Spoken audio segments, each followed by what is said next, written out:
दोस्तों, आप सभी की जानकारी में ये रहना चाहिए 1 अप्रैल से टैक्स, यूपीआई, क्रेडिट कार्ड, न्यूनतम बैंक बैलेंस से जुड़े कई नियम बदल गए हैं। अब इनकम टैक्स 12 लाख तक की सालाना इनकम पर नहीं लगेगा।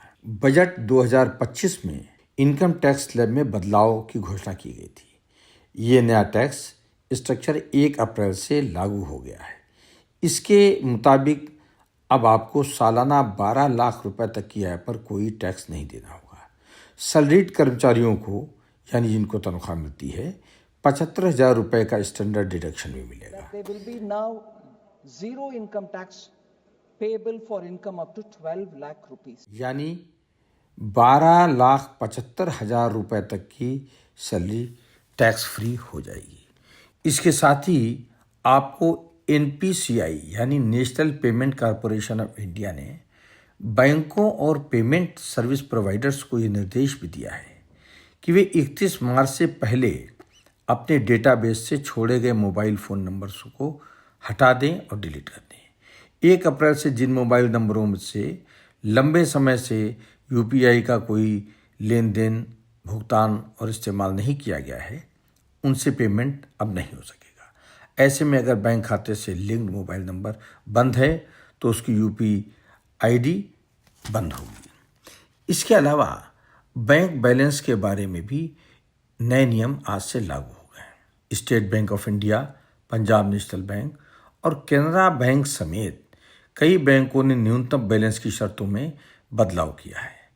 अगर ग्राहक अपने बैंक खाते में तय न्यूनतम राशि नहीं रखेंगे तो 1 अप्रैल से उन पर पेनाल्टी लगाई जाएगी।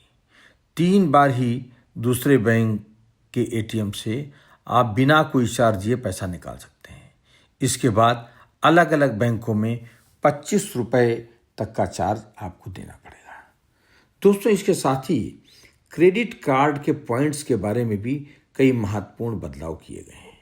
1 अप्रैल से कुछ क्रेडिट कार्ड्स के रिवार्ड पॉइंट्स स्ट्रक्चर में बदलाव कर दिया गया है।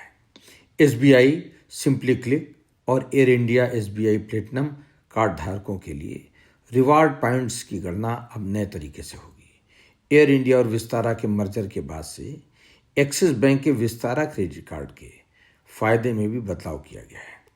नए नियमों से अब रिवार्ड पॉइंट्स दिए जाएंगे। TCS कटौती सीमा 7 लाख से बढ़कर 10 लाख रुपए तक कर दी गई है। अब विदेश यात्रा, निवेश, अन्य लेन देन पर भी इसका असर पड़ेगा। TDS नहीं देना होगा। फिक्स डिपॉजिट, RD आदि पर TDS तभी कटेगा जब 1 साल में ब्याज से आय 1 लाख रुपए से ज़्यादा होगी।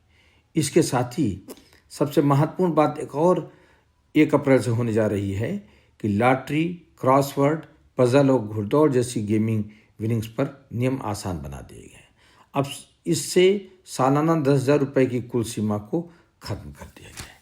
इसके साथ ही साथ दोस्तों, आपको ये भी अपनी जानकारी में रखना होगा कि कर्मचारी भविष्य निधि संगठन ने अंशधारकों के लिए खाते से निकासी की सीमा, मतलब पैसा निकालने की लिमिट 1 लाख रुपए से बढ़ाकर 5 लाख रुपए करने का फैसला किया है। दोस्तों, इसके साथ ही एक और बहुत महत्वपूर्ण बड़ा बदलाव किया गया है। इस बदलाव के तहत जो लोग ड्राइविंग लाइसेंस अपने साथ देश में रखते हैं, उनके लिए बहुत सावधानी बरतने का समय आ गया है।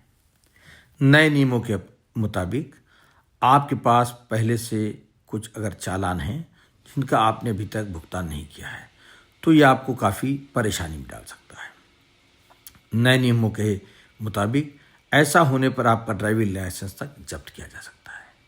दोस्तों, नए नियमों का उल्लंघन करने वाले समय पर जुर्माना अगर वो नहीं भरते हैं तो सरकार ने अपनी सख्ती की तैयारी की है।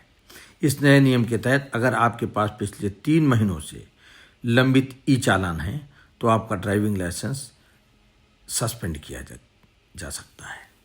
इसके साथ ही चालान के भुगतान को लेकर भी सरकार ने नए नियम बना दिए हैं। चालान कटने के 3 दिन में आपको नोटिस मिलेगा। 30 दिन में चालान भरना होगा और उसके खिलाफ शिकायत दर्ज हो सकेगी।